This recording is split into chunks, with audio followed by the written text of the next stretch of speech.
Friends, welcome back to my channel. Today we will continue the rest part and final part of electromagnetism. First of all, I will explain you electromagnetic induction or Faraday's laws of electromagnetic induction. तो Faraday क्या किए? Suppose this is a coil solenoid, this is a magnet. When the magnet is moving with a speed like this, then this is north pole, this is south pole. Surprisingly, he noticed that the galvanometer attached to the coil will start deflecting. So the end here, this one north, and here it will be north pole, and its direction is anti-clockwise because already clock rule you have already studied. So this is anti-clockwise north pole, this one south pole. In the reverse way, when the magnet will move like this in a far away from the coil or solenoid, then this will become south pole. तब इसका reverse हो जाएगा. तो so the current will move in the clockwise direction in this side, and this side that is in the anti-clockwise direction. Okay, so this is north pole, this is south pole. यहाँ पे जो north pole south pole था, यहाँ पे उल्टा हो गया south pole north pole. Okay, so फिर ये भी सरप्राइज हुए जब मैग्नेट को कांस्टेंट रख दिए. मैग्नेट को कांस्टेंट रख देने पर ये फिर गाल्वानोमीटर ऐसे स्टेट हो जाएगा without any deflection. From this it was become evident that जब मैग्नेट आइदर मैग्नेट या कॉइल किसी को मूव करने पर whenever there is a relative motion between the magnet and coil, then an EMF और current is induced in the coil. Okay, current जो EMF और current is induced in the coil. जब हम magnet को constant रख देंगे या coil को कांस्टेंट रख देंगे तब इसी में माने करंट फ्लो नहीं होगा. तब मैग्नेट को फैराडे क्या किए, मैग्नेट को मूव किए इस माने ये लेफ्टवर्ड साइड को जब इसको मूव किए, करंट का डायरेक्शन ये नॉर्थ पोल हुआ साउथ पोल हुआ, ये करंट स्टार्टेड टू फ्लो और EMF induced in the coil, it will become north pole. In the reverse way जब इसको राइटवर्ड साइड मूव किए तब it will become south pole.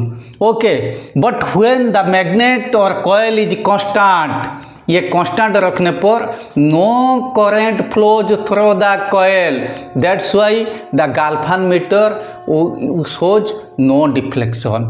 Okay, from this Faraday stated an important law that is known as Faraday's laws of electromagnetic induction.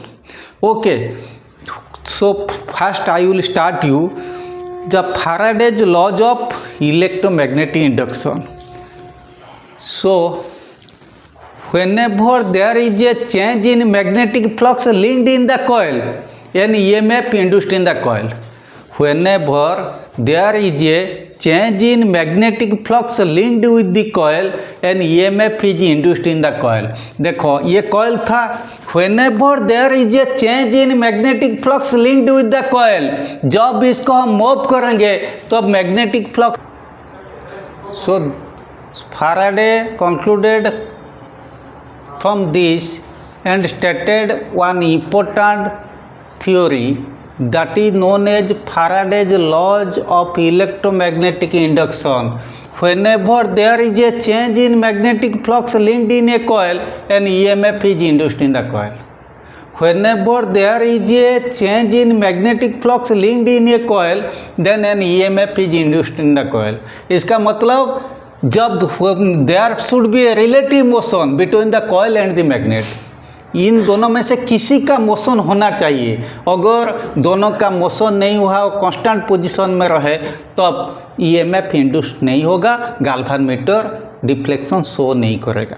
Okay, so from this Faraday gave one important conclusion, that is Faraday's laws of electromagnetic induction, that states that whenever there is a change in magnetic flux linked in a coil, an EMF is induced in the coil. Okay, so next thing, what are the factors affecting magnitude of induced EMF? इसी में जो EMF induced होता है, what are the factors affecting the magnitude of induced EMF in the coil? The magnitude of induced EMF in the coil depends upon point 1, rate of change of magnetic flux linked with the coil. First point, rate of change of magnetic flux linked with the coil. Second point, number of turns in the coil. Okay, the magnitude of induced EMF in the coil or the magnitude of induced current in the coil depends on the rate of change of magnetic flux linked with the coil. हम इसको जो move किए तब rate of change of induced EMF ज़्यादा हो गया, जब इस डायरेक्शन में किए rate of change of induced EMF कम हो गया, लेकिन कांस्टेंट रखने पर rate of change of induced EMF नहीं हुआ, इसके कारण वहाँ ईएमएफ इंड्यूस्ड नहीं हुआ. Then the direction of induced EMF can be found by Fleming's right hand rule and Lenz law. By Fleming's right hand rule, दो लॉ होता है, Fleming's right hand rule. Second one, Lenz law, L-E-N, Lenz law. Lenz law. Okay, तो already we have studied Fleming's left hand rule whenever we studied electric motor, but in Fleming's right hand rule जो electric generator में इसका principle इस्तेमाल होता है, तो Fleming's right hand rule is used to find the direction of induced EMF in a coil. Okay, according to Fleming's right hand rule, stretch your right hand in such a manner like left hand rule, so that the middle finger, the index finger and the thumb should be mutually perpendicular to each other. If यहाँ पे हम लोग का unknown quantity कौन है? Unknown quantity current. So if the thumb represent the direction of motion of the conductor and the index finger represents the direction of magnetic field, then the middle finger will represent the direction of current in the conductor. Okay, तब stretch your right hand in such a manner that the thumb, the middle finger and index finger should be mutually perpendicular to each other. So if the thumb represents the direction of motion of the conductor, the index finger represents the direction of magnetic field, then the middle finger will represent the direction of induced current. Okay, so the direction of induced current can be found by Fleming's right hand rule. Second one, the direction of induced current is also found by Lenz law. According to Lenz law, the EMF induced in the coil will have a tendency to oppose the cause that produces it. According to Lenz law, the EMF induced in the coil will have a tendency to oppose the cause that produces it. जिन्होंने इसका अंदर EMF या current induce किया उसी को वो oppose करता है. The EMF induced in the coil will have a tendency to oppose the cause that produces it. मतलब देखो, ये नॉर्थ पोल ऐसे जाता था तब यहाँ पे नॉर्थ पोल हुआ, ये बोलता है मेरे पास मत आओ, लेकिन ये जब इस डायरेक्शन में जाता है ये बोलता है जाना नहीं, इसमें यहाँ पे आना नहीं, यहाँ पे जाना नहीं. तब ये जब चला जाता, इसमें करंट या ईएमएफ इंड्यूस होता, वो बोलता मैग्नेट तुझे जाना नहीं. ये केस में जो इस तरफ जाता, इसमें करंट इंड्यूस्ड होता और ईएमएफ इंड्यूस्ड होता, ये बोलता मैग्नेट तुम मेरे पास आना नहीं. तब ये हो गया Lenz law. Lenz law state that the EMF induced in the coil or the current induced in the coil will have a tendency to oppose the cause that produces heat. Next one, in Lenz law, the law of conservation of energy is established. In Lenz law, the law of conservation of energy is established. That means the mechanical energy produced due to motion of the magnet is converted into the electrical energy in the coil. How you can justify that? In Lenz law, the law of conservation of energy is established. We can justify by saying that the mechanical energy produced due to the motion of the magnet is converted into the electrical energy in the coil. So, in Lenz law, the law of conservation of energy is established. So, now next one important thing, that is AC generator. So, we have in our course AC generator. First I can say a generator is a device which converts mechanical energy into electrical energy. Unlike the motor is a device which converts electrical energy to mechanical energy, but here the reverse.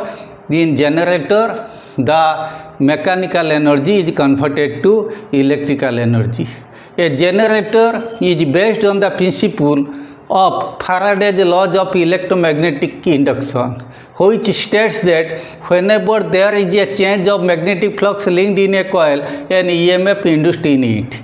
Okay, the direction of the induced EMF can be found by Fleming's right hand rule as well as Lenz law, which I already explained. Okay, so now the most important thing, sketch of AC generator.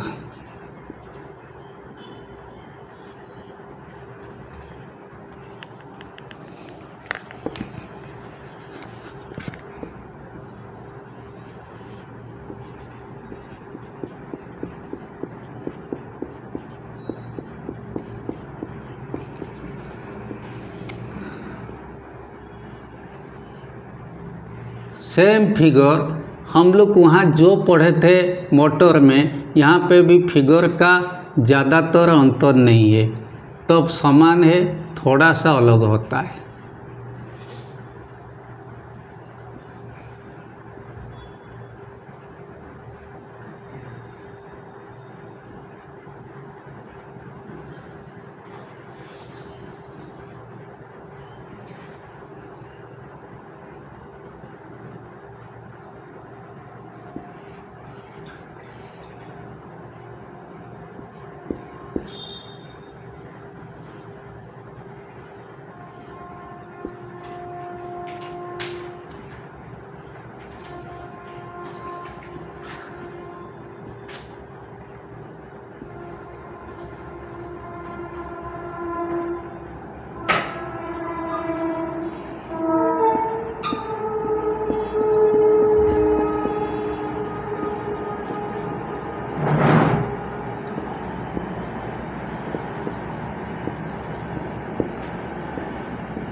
Armature coil वहाँ पे जो था ये जगह में भी समान है, खाली यहाँ पे स्लिप रिंग एक रहेगा।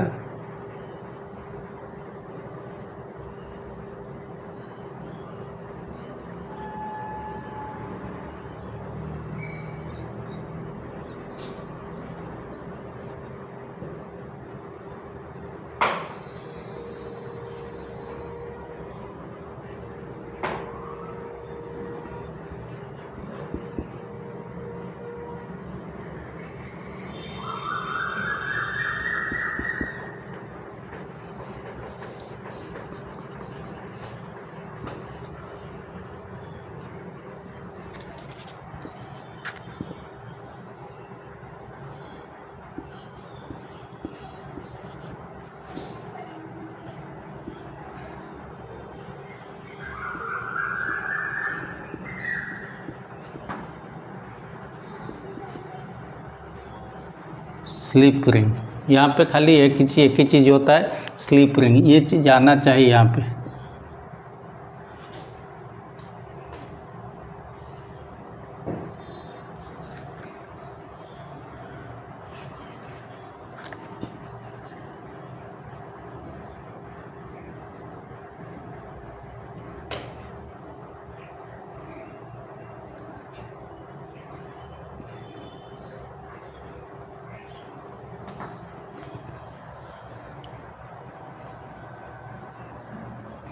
Okay, like this. So last में यहाँ पे लोड रहा, दो ब्रश रहेगा, ये B1, ये B2, ये S1, ये S2। ये होता है स्लिप रिंग, स्लिप रिंग। ये होता है कार्बन ब्रश।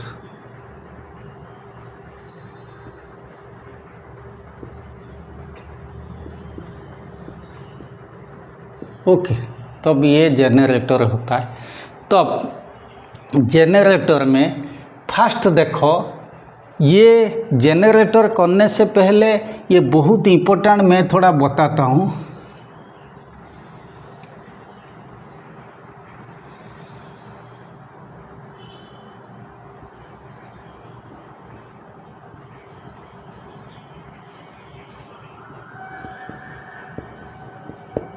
मतलब ये 0, ये 90, ये 180, ये 270, ये 360, इस टाइप का हम एक फिगर बनाएंगे। ओके, तब फर्स्ट देखो, सपोज इन ए जनरेटर हम ऐसे करेंगे, लाइक दिस।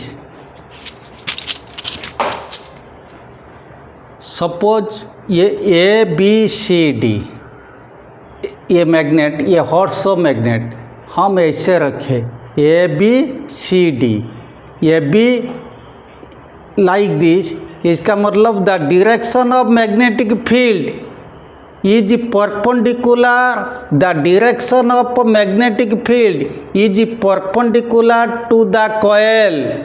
coil ऐसे perpendicular रहा, this is AB, this is CD, I put it like this. Okay, तब मैंने इसको ऐसे रखा। रखने के बाद मैं क्या किया, सपोज इसको मैंने मैकेनिकल फोर्स दिया। इससे हम इसी में मैकेनिकल एनर्जी को इलेक्ट्रिकल एनर्जी को चेंज करेंगे। हम let the coil is rotated clockwise by the handle attached to the Excel.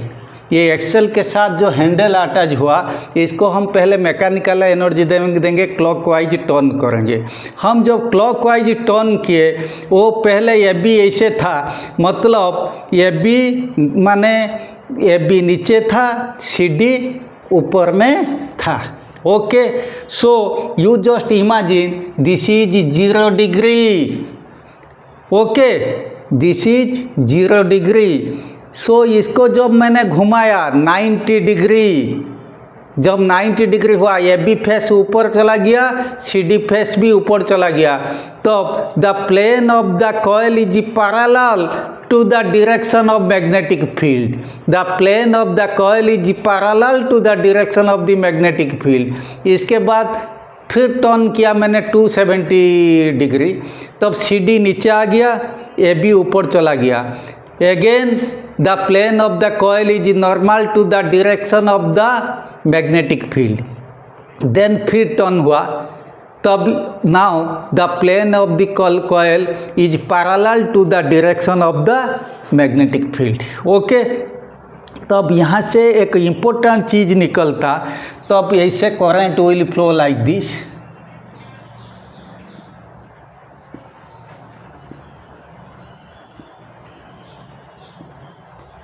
तो एक्सटर्नल सर्किट में करंट ऐसे फ्लो होगा।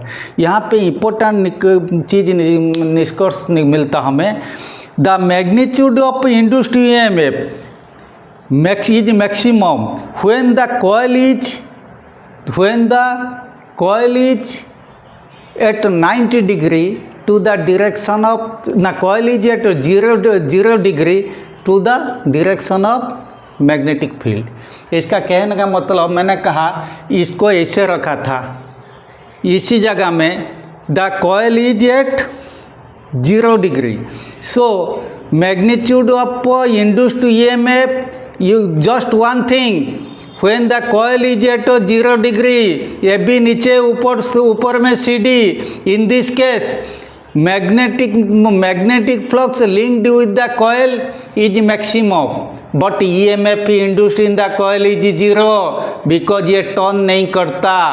ये टर्न तब हक करेगा, टर्न करने पर whenever there is a relative motion of the coil then EMF induced in the coil, ये कांस्टेंट है अभी वो 0 डिग्री में, तब यहाँ पे magnitude of EMF linked with the magnitude of EMF linked with the coil is maximum, but EMF induced in the coil is 0। तब इसको मैंने ऐसे किया, टर्न किया ऐसे, फर्स्ट ऐसे था, ऐसे 90 डिग्री टर्न किया, ये से 0 डिग्री था, 90 डिग्री टर्न किया। So now the coil is turned, there is relative motion of the coil, so EMF induced in the coil is maximum। In other word, when the coil is turned through 90 degree, then the coil is in a direction parallel to the direction of magnetic field, then EMF induced in the coil is maximum। Again the coil is turned to 270 degree, in this case you see the EMF now again the coil is turned through 90 degree, matlab means 180 degree, then EMF induced in the coil is magnitude of EMF linked with the coil is maximum, EMF linked with the coil is maximum, but magnitude of EMF induced in the coil is again 0। Okay, सो एक चीज़ तुम पूरा ध्यान देना, जब ये ऐसे रहता है तब कॉइल ऐसे रहा, ये भी नीचे रहा, CD हम ऐसे करते, ये भी को नीचे रखे, CD को ऊपर रखे। So in this case the EMF induced in the coil is 0, but EMF magnitude of EMF linked with the coil is maximum, ऐसे। तब ये जब टर्न हुआ 90 डिग्री को, EMF induced in the coil is maximum, but magnitude of EMF linked with the coil is 0। Then 180 degree को turn हुआ, EMF linked with the coil is maximum, but EMF induced in the coil is again 0। So in this way, तब ये होगा, तब EMF 0 रहेगा, fluctuate होगा, फिर बढ़ेगा, फिर 0 को बढ़ेगा, फिर नेगेटिव वैल्यू मैक्सिमम होगा, फिर क्वांटिटी 0 होगा। So that is alternative current will developed as there is fluctuation of EMF और फ्लक्चुएशन ऑफ करंट, और करंट और EMF changes periodically, so it is known as AC, और this is the AC generator.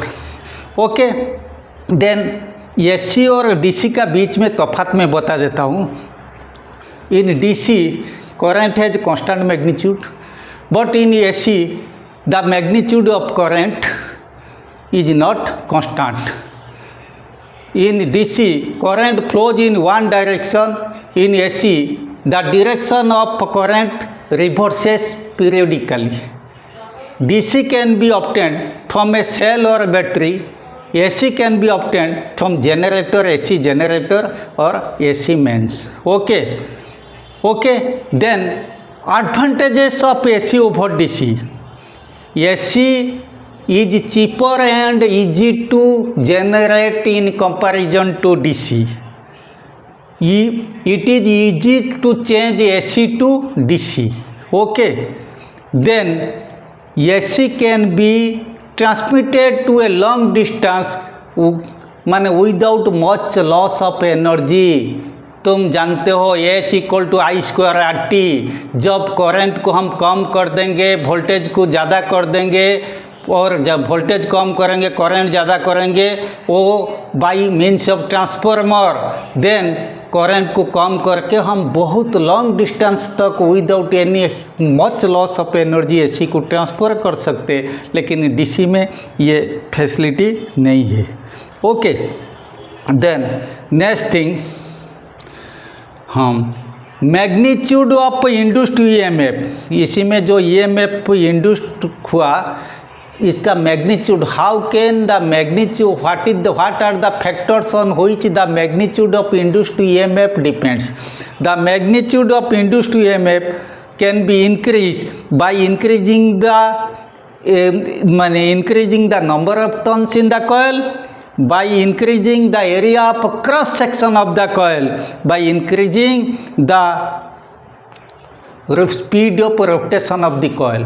coil का speed of rotation बढ़ाने पर भी हम क्या करेंगे, EMF इंड्यूस्ड ज़्यादा बढ़ सकता है। ओके, ये पूरा कंप्लीट हो गया।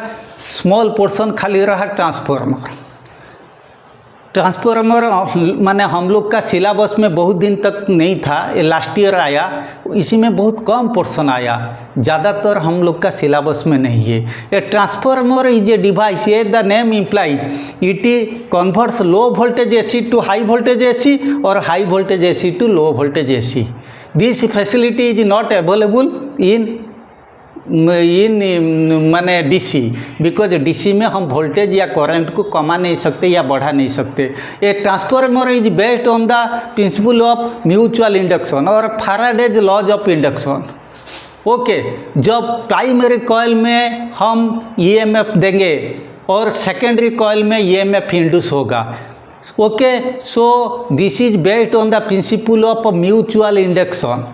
हम एक सॉफ्ट आयरन को कोर ले लेंगे, तब लैमिनेटेड सॉफ्ट आयरन कोर, एक साइड में प्राइमरी कॉइल में जब कुछ ईएमएफ देंगे, सेकेंडरी कॉइल में ईएमएफ इंड्यूस होगा। सो माने ट्रांसफार्मर से हम एसी में वो इसको यूज करेंगे, आइदर लो वोल्टेज एसी को हाई वोल्टेज एसी और हाई वोल्टेज एसी को लो वोल्टेज एसी हम कर सकते। Okay, so first transformer,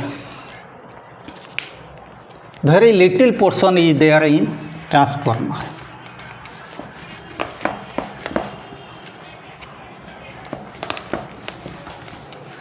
A transformer is a device which converts low voltage AC to high voltage AC or high voltage AC to low voltage AC to transformer।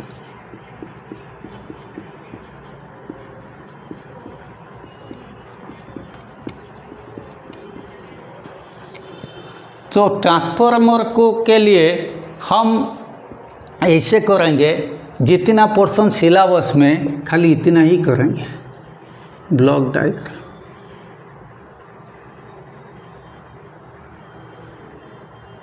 इससे figure आएगा, आने के बाद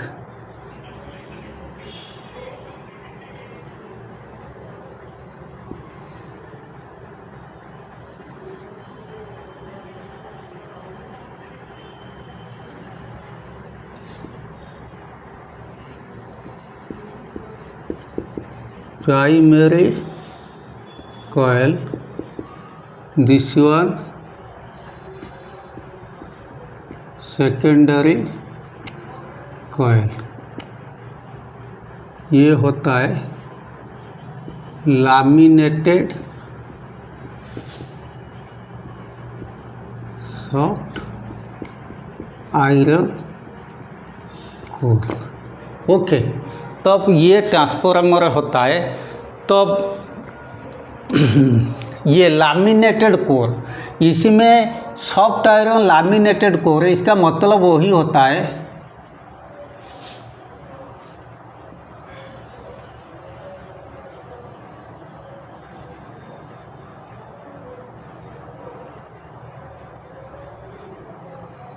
ऐसे, ये ऐसे होता है, कटा कटा ऐसे होता है, इसीलिए हम इसको इस्तेमाल करते हैं laminated core. Laminated core, soft iron core, तुम तो जानते हो soft iron has good magnetic permeability, it can easily magnetize and easily demagnetize, magnetic property इसका बहुत अच्छा है। हम ये कोर के जगह में, सॉफ्ट आयरन के जगह में अगर एक स्टील ले लेंगे तो अब हमें इतना इफेक्टिव रिजल्ट नहीं मिलेगा। तो laminated core is used to reduce eddy current loss और इंड्यूस्ड करंट लॉस।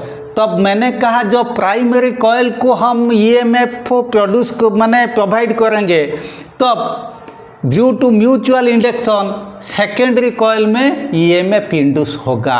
हमारा मतलब प्राइमरी कॉइल को हम जितना दिए हमें सेकेंडरी कॉइल को जाना चाहिए, लेकिन भाया मीडिया हम एक लैमिनेटेड एक सॉफ्ट आयरन कोर लेंगे, क्योंकि जब ये ईएमएफ इसी में हम ईएमएफ प्रोड्यूस करेंगे, बहुत जल्दी क्या होगा, सॉफ्ट आयरन कोर में इंड्यूस हो जाएगा ईएमएफ। सॉफ्ट आयरन कोर फिर सेकेंडरी कॉइल को दे देगा। लेकिन क्या होता है, सॉफ्ट आयरन कोर जितना भी एक माने प्योर होने पर भी थोड़ा बहुत तो वो खुद कंज्यूम कर लेता। This is eddy current loss और इंड्यूस्ड करेंट। हम बोलते सॉफ्ट आयरन भाई तुझे तुम्हारे तुम you should not consume my induced current, you should provide it to secondary current. But कितना भी प्योर होने पर भी, सॉफ्ट आयरन का अच्छा क्वालिटी होने पर भी थोड़ा बहुत वो करेंट इंड्यूस कर लेगा। तो अब इसी के लिए जो लॉस होता है उससे कहा जाता एडी करंट लॉस और इंड्यूस्ड करंट लॉस। सेकेंड चीज होता है, ये soft iron core is used to minimize hysteresis loss. उसे हिस्टैरिसीस लॉस कहा जाता, क्योंकि सॉफ्ट आयरन जगह में अगर हम एक स्टील ले लेते या कोई अदर एलॉय ले लेते, उसी में वो क्या होता है, हमारा मकसद नहीं वो कोई ये कोर कुछ अपने लिए कुछ रख दे, ये it should be directly go to the secondary coil. लेकिन सॉफ्ट आयरन के जगह में कोई अदर चीज़ लेने पर वो ज़्यादा लॉस करा देता। इसीलिए हम सॉफ्ट आयरन कोर लेते। बिना सॉफ्ट आयरन को सॉफ्ट आयरन कोर से हम आगे बढ़ नहीं पाएंगे। फिर भी ये तो हमारा ज़रूरत है, इसीलिए हम इसको थोड़ा लैमिनेटेड कर दिए। तो अब इसका मतलब ऐसे कटा कटा कर दिए, क्योंकि ये ज़रूरत है। इसका थोड़ा भाग अगर हम काट लिए तो ऊपर हमारा काम ठीक हो जाएगा। तो अब इसीलिए soft iron core is used to minimize hysteresis loss. हम बोलते भाई तुम खुद मैग्नेटाइज हो के, जितने मैग्नेटाइज हुआ भाई ईएमएफ इंड्यूस हुआ तुम्हारे ऊपर, पूरा ईएमएफ सेकेंडरी कॉइल को देना चाहिए, कुछ अपने तरफ तुम्हें नहीं रखना चाहिए। ये जो लॉस हो जाता है उससे कहा जाता है हिस्टैरिसीस लॉस। इसके बाद एक लॉस होता है ट्रांसफार्मर में, उससे कहा जाता है कॉपर लॉस। कॉपर लॉस क्या होता है, कॉपर वायर तो हम लेंगे, इसका रेजिस्टेंस कम होता है, जितना कम होने पर भी इसका थोड़ा बहुत लॉस होगा ही होगा, बिकॉज ये H = I²RT। तब R होने पर तब थोड़ा बहुत ये किसी हालत में भी ये थोड़ा बहुत लॉस होता है। तब इसीलिए नेक्स्ट थिंग होता है, use of thicker wire reduces the resistance. अगर जितना थिकर वायर लेंगे इसका रेजिस्टेंस इतना कम रहेगा, तब कॉपर लॉस कम हो जाएगा। थिकर वायर यूज करने पर कॉपर लॉस कम हो जाएगा। अच्छा, secondary coil of step down transformer is thicker. तब ये होता है step up transformer. Step up transformer में ये ज़्यादा टर्न यहाँ पे कम टर्न होता है प्राइमरी में, स्टेप डाउन में ज़्यादा टर्न होता है प्राइमरी में, सेकेंडरी में कम होता है। लेकिन in case of step down transformer secondary coil is thicker to reduce the copper loss. तब इसको हम, क्योंकि ज़्यादा करंट यहाँ फ्लो होता है, तब इसीलिए ये थिकर होना चाहिए। Secondary coil in step down transformer, step down secondary coil थोड़ा थिकर होना चाहिए। In step down transformer is thicker. Step down मतलब ये actually step up. Step up में प्राइमरी कॉइल थिकर होना चाहिए, क्योंकि प्राइमरी कॉइल में कम टर्न रहता है, इसीलिए हैवी करंट जाने के लिए ये थिकर होना चाहिए। स्टेप अप में primary coil thicker, step down में secondary coil should be thicker to reduce the copper loss. Okay, इसके बाद टर्न रेशियो, ये भले सिलेबस में नहीं है, थोड़ा भी इम्पोर्टेंट होता है। Turn ratio turn ratio of a transformer. This is the ratio of NS by NP, number of turn in the secondary coil, number of turn in the primary coil. Naturally, in case of step-up transformer, number of turn in the secondary coil is more in comparison to primary coil. So, turn ratio is greater than 1. In case of step-down transformer, number of turn in the secondary coil is less than the number of coil in the primary coil. So, naturally, the turn ratio is less than 1. Okay, this one completed. How much portion is seen in syllabus? I covered all portion, only little bit. So what are the use? एक step up transformer का use कहाँ होता है? ये होता है TV, television set, wireless, x ray machine, ये सब जगह में स्टेप अप ट्रांसफार्मर यूज होता है. Then step down transformer, electric bell, mobile phone, computer, ये सब जगह में स्टेप डाउन ट्रांसफार्मर यूज होता है. Okay, so this much is in transformer. I try to complete each and every portion whatever are in syllabus of the chapter electromagnetism. So today it was the final shot for electromagnetism. With this I remain. Thank you very much. Yeah.